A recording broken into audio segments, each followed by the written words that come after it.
Good to have all of you joining in here. We're going to get into the Bible. So let's see. Is that the one? No, let's do this one. That way, if chat shows up, we've got room for chat. Don't need the, I don't want this big anyway. I made that mistake a couple of times. I left this big the whole time uh, with the picture, which you're trying to see the little lower corner there. So if you're looking, we're doing Job 5 and 6 today. And so let's jump in. If you missed previous, what we have is Job has all kinds of tragedies befall him. And then his wife advises him to curse God and die. He doesn't do that. His friends show up and they're silent, and his friends stay silent for a week. Then Job talks, and now the floodgates are open, and his friends are going to jump in. So let me just back up. Okay, see who is talking on Job 4. Eliphaz the Temanite. Okay, so it's Eliphaz who is still speaking. Okay, I just wanted to check that. So we know who's speaking. Not that you will probably remember his name, but it's one of Job's friends. I just want to make sure it was Job's friend talking still and not Job, and then we'll see Job reply. Call, if you will, but who will answer you? To which of the holy ones will you turn? Now, you're going, holy ones, what are you talking about? Well, if we go back to Job 1, there's the divine council. So saying, who's going to be an advocate for you in the divine council? Which one are you going to get to speak on your behalf? That's the accusation there. Yeah. Who's going to answer when you call? Resentment kills a fool, and envy slays the simple. I myself have seen a fool taking root, but suddenly his house was cursed. His children are far from safety, crushed in court without a defender. The hungry consume his harvest, taking even from among thorns, and the thirsty plant after his wealth. For hardship does not spring from soil, nor does trouble sprout from the ground. Yet man is born to trouble as assuredly as sparks fly upward. Now, some of these may have been common sayings that he's dishing out against Job, but in essence, what he's saying is, dude, you did something. You done messed up, Aaron, and now this calamity has come. Only a fool thinks they didn't do anything. Only a fool thinks that good comes from bad, and that bad comes from good. Man, you did something to deserve this, so face it, admit it, then you can move on. Now, he says, but if I were you, I think it should say, now if I were you, I would appeal to God. I would lay my cause before him. He performs wonders that cannot be fathomed, miracles that cannot be counted. He provides rain for the earth. He sends water on the countryside. The lowly he sets high, and those who mourn are lifted to safety. He thwarts the plans of the crafty so that their hands achieve no success. He catches the wise in their craftiness, and the schemes of the wily are swept away. Darkness comes upon them in the daytime. At noon they grope as in the night. He saves the needy from the swords in their mouth. He saves them from the clutches of the powerful. So the poor have hope, and injustice shuts its mouth. So if I were you, Job, just appeal to God. Admit what you did. Get it out in the open. Confess it. And then he's going to save you. He's going to rescue you. But you got to do that, Job. Look at what he does to those who are crafty. they end up with no success. Those who are wise, they're swept away. So, Job, I'm thinking you're one of those guys. So switch it up, my friend, and appeal to God. Get made right with God. Quit saying you did nothing. Now it's okay. Maybe I should point this out too. Some of what Elpaz is saying has truth in it. So I should make that. I'm not saying that what he's saying is not have truth in it. I mean, look at how he has such a high and lofty opinion of God and what he does. And so the poor have hope and injustice shuts them out. So it's good. It is good wisdom that he's spouting. There's just one problem. It doesn't apply in the case of Job. He thinks it does. And this is one of the things that we do at times. We take good wisdom and we apply it to the wrong circumstance. We see someone's circumstance and we say, I know what caused it and I know why. And so here's the advice I have for you. That's not always the right thing to do. So he continues. Blessed is the one whom God corrects. So do not despise the discipline of the Almighty. Again, like I said, this is good advice. Problem is, this is not discipline. So this advice doesn't apply. It's not discipline that Job is under. He's not being disciplined. He's not being corrected. He has not done wrong. He is righteous and he is being tested in his virtue and his righteousness to see if he remains righteous and virtuous or if he only did it because he was blessed. But nobody in the story knows that. Only the people we saw in chapter 1 and 2 outside the story know what's happening in the story. So true wisdom, just wrong application and wrong circumstance. For he wounds, but he also binds up. He injures, but his hand also heals. For 6 calamities he will rescue you. In 7, no harm will touch you. In famine, he will deliver you from death. In the battle, from the stroke of the sword, you will be protected from the lash of the tongue. You need no fear when destruction comes. You will laugh at destruction and famine and need not fear wild animals, for you will have a covenant with the stones of the field. Ooh, that's a great image. A covenant with the stones of the field. And the wild animals will be at peace with you. Wow, that's fascinating because we just looked at the flood, and one of the things was the wild animals were now going to have fear of man. That was part of the covenant of the flood, was that wild animals that were not domesticated were now going to fear man. So here he's saying wild animals will be at peace with you. So this is one of the fun things about reading in different places. You get these connections. Now, I'm not saying that connection is contrary, that connection is a promise in any way. It's just a fascinating connection between those two passages that we read earlier this week and we're reading now.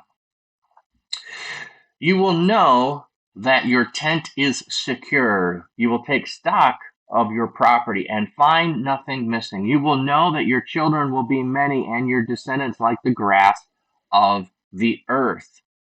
You will come to the grave in full vigor, like sheaves gathered in season. We have examined this, and it is true. So hear it and apply it to yourself. Okay, so he's now stating again a whole bunch of more truths about how blessed is the one who God corrects. That's what he's saying. All these things are blessings when you're corrected. This is what will come about. So examine all that he said. Now he's saying it is true. So hear it and apply it to yourself. So again, he's got some good points. He's got some good wisdom. He just has misread the situation.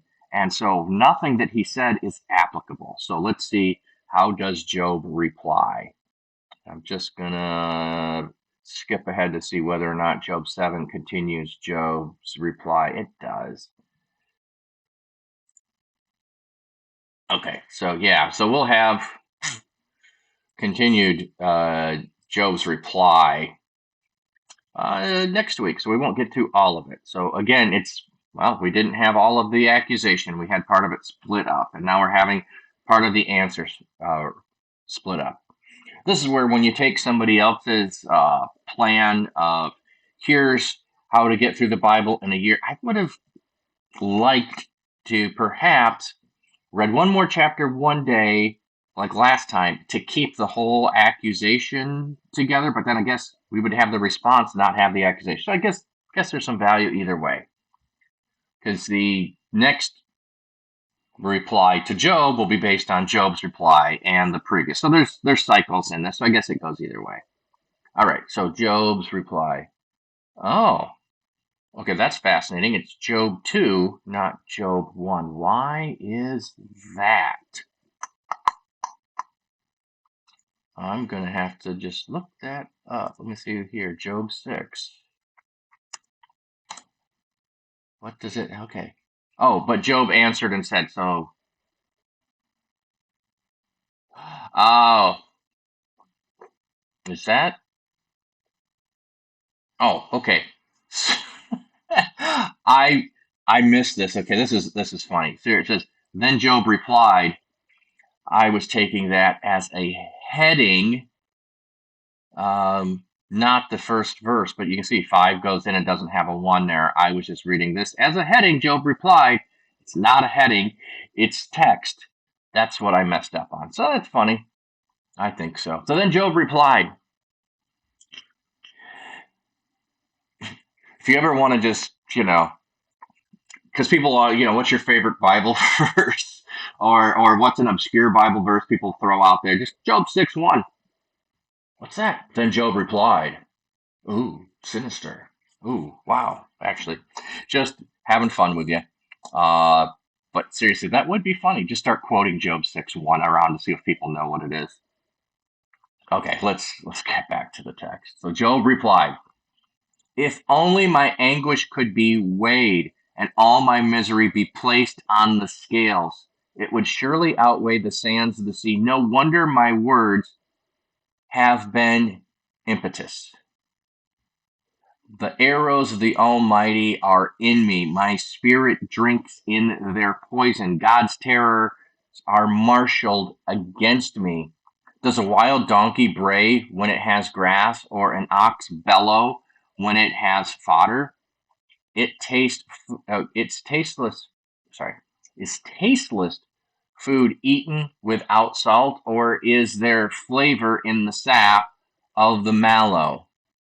I don't know what that is, but I'm not going to bother to look that one up. I refuse to touch it. Such food makes me ill. Oh, that I might have my request, that God would grant what I hope for, that God would be willing to crush me, to let loose his hands and cut off my life. Then I would still have this consolation, my joy in unrelenting pain, that I have not denied the words of the Holy One. Okay, so Job is making his argument against his friends. He's talking about the pain and anguish, and he's making some comparisons of donkeys don't bray when they have grass, and oxes don't have problem when they have food. So I'm not complaining for nothing. I have just cause. If you have food that needs salt, are you going to eat it without the salt? I'm not touching that stuff unless there's salt. So he's using some analogies from the world around to say, hey, you got it wrong, buddy. You've misread this. I've done nothing. He says, look at, I've been crushed, and if you didn't hear me, I was hoping, I cursed the day I was born. I cursed the day of my birth. I wish that day would not exist. And frankly, I wish I didn't exist. And so that's my prayer, is that I didn't exist. Now, I want to be careful here, in the sense of, I don't think this is I'm going to say it carefully. if you have, and if you really are thinking about taking your life, then I really want you to go and find someone and get help. Tell someone, get help from it. Um, Job is feeling real anguish and there's emotional distress, and I think his friends are not helpful in this regard. So we need to be careful at times when we give advice to people because we may not be reading their situation and understand. So Job is trying to say, God, grant what I hope for, that God would be willing to crush me and let loose his hands and cut off my life. If that happened, I would have joy because I would know that my unrelenting pain, I didn't deny the words of the Holy One. I've not sinned. I would die happy because I would know I hadn't sinned. He's not going to take action against himself. He may have the emotion and feeling that his life would be better off if he hadn't been born, if he was dead, because the circumstances right now are too overwhelming. So let's see what else he says. What strength do I have that I should still hope? What prospect that I should be patient? Do I have strength of stone? Is my flesh bronze? Do I have any power in myself? Now that success has been driven from me, how am I going to change this? That's really what he's saying. I got no power over the circumstance that came upon me. I got nothing left. I got no way to change it. I'm just, I didn't do anything to deserve it, and I can't change it. Anyone who withholds kindness from a friend forsakes the fear of the Almighty. But my brothers are as undependable as intermittent streams, as streams that overflow when darkened by thawing ice and swollen by melting snow. But that stopped flowing in the dry season and in the heat vanished from their channels. Ooh, I bet that is some ferocious insult. It might not sound like it, but yeah, he's saying my friends are unreliable. They either are smothering like a flood that's wasteful and does no value, or they're dried up and there's nothing in them when you need them. There ain't no water there. He's describing his friends. Oh, they came and sat with him for a week in silence. They opened their mouths. Yep, you done messed up, Aaron. You should have kept quiet. He continues his insults, I'm going to guess here. So caravans turn aside from their routes. They go off into the wasteland and perish. The caravans of Tema look for water. The traveling merchants of Sheba look for hope. They are distressed because they have been confident. They have arrived there only to be disappointed. Now you too have proved to be of no help. You see something dreadful and are afraid. Have I ever said, give something on my behalf, pay a ransom for me from your wealth, deliver me from the hand of my enemy, rescue me from the clutches of the ruthless? So another comparison, merchants looking for water. He's using this water metaphor because why? Water brings life. Water's life-giving. And he's saying, you, my friends, you're worthless. You're not giving me life. You are of no help. You came here, and what have you done? You've brought distress and dread, and you're crushing me with the weight of your words because you're being ruthless. You're not helping. I've never asked you for help. Why are you now crushing me with no help? But, lest he's wrong, he says, teach me, and I'll be quiet. Show me where I have been wrong. How painful are honest words, and what do arguments prove? Do you mean to correct what I say and treat my desperate words as wind? You would even cast lots for the fatherless and barter away your friends. Oh man, that's got to be a bad insult there. But let's take the first part. Teach me and I'll be quiet. Show me where I've been wrong. Okay? Then I'll skip the next one and go to 26. Do you mean to correct what I say and treat my desperate words as one? Did you even hear what I said? I told you I have I am just, and there was no cause for this. You just ignored ignored what I said. You also ignored my anguish that I spoke. You just treated it like it was just hot air. That whatever. I mean, listen, you were waiting for your opportunity to talk. You're in an argument. You're trying to win the argument. You're trying to prove the argument. You don't care what the cost is. You want to win the argument, and you've missed what I said. You didn't listen. And then he has the insult. You even cast lots for the fatherless and barter away your friends. I, yeah, just saying, it sounds awful. I wouldn't want that said of me. I'm sure there's a deeper insult than we would understand. We barter away your friends. I mean, friends are valuable. They're not worth selling. I mean, there's something true in that. But all right, well, we're not going to conclude what he has to say because it goes on into 7, but we're going to finish what he has to say here in 6. But now, be so kind as to look at me. Would I lie to your face? Relent. Do not be unjust. Reconsider, for my integrity is at stake. Is there any wickedness on my lips? Can my mouth not discern malice? Bring it on. It's kind of the be so kind as to look at me. We have this thought of people look me in the eye, and if I can look you in the eye when I'm telling you this, I'm not lying. So this probably some kind of similar thing. And then would I lie to your face? Look, you're my friends. I'm not lying to you. Look me in the eye so you can see that I'm true. Look at me. My integrity is at stake. You're relenting and speaking unjustice. Why would you do this? Now look at my lips, discern my mouth, see what I'm saying. It's all true. You've got it wrong, buddy. You've missed the mark. You've misunderstood. You're not paying attention to what I said. Pleading with his friends to shift from their thinking to his thinking. Now, since we know that this is only the first speaker, we know that's not what's going to happen. Of course, Job's going to continue as we go on to next time.